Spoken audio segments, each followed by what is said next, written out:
મહેસાણા જિલ્લામાં આવેલા વિસનગર તાલુકાના મહમદપુર મેદપુર ગામમાં મનરેગા યોજના સહિત અન્ય કામોમાં ભ્રષ્ટાચાર થયા બાબતે આજે મહમદપુરા મેદપુર ગામના જાગૃત નાગરિકોએ કલેક્ટર કચેરી ખાતે પહોંચી અને લેખિત રજૂઆત કરી હતી। મહેસાણા જિલ્લામાં આવેલા વિસનગર તાલુકાના મહમદપુર મેદપુર ગામમાં છેલ્લા ઘણા વર્ષોથી મનરેગા યોજના સહિત અન્ય કામોમાં ઘણો એવો ભ્રષ્ટાચાર થયો છે।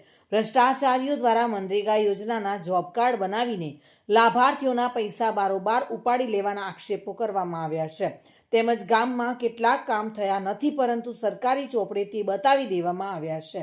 જાણ બહાર કામો ઠરાવો કરીને ગ્રાન્ટનો દુરુપયોગ કરેલ છે વગેરે જેવા ભ્રષ્ટાચારના આક્ષેપો સાથે લેખિત રજૂઆત કલેક્ટર કચેરી ખાતે કરવામાં આવી હતી।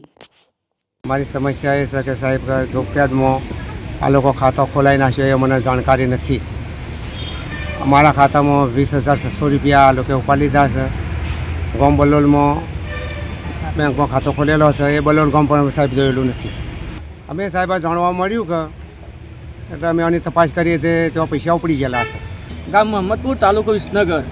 અમે આજે મહમદપુર ગામના નાગરિકો મનરેગા કૌભાંડ તથા અન્ય કામોમાં ખૂબ ભ્રષ્ટાચાર થયો છે એ બાબતે કલેક્ટરશ્રીને અમે આવેદનપત્ર આપવા માટે અમે આવ્યા હતા।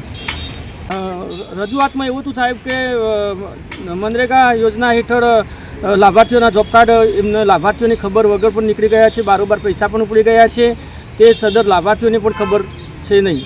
અંદાજે 8 થી 10 લાખ ઉપરનું કૌભાંડ છે અને અન્ય સહિત ગણવા જઈએ તો લગભગ 15 લાખ ઉપરનું કૌભાંડ છે અન્ય કામોમાં સહિત। ભાવિન ભાવસાર સાથે bureau report, today Gujarati news.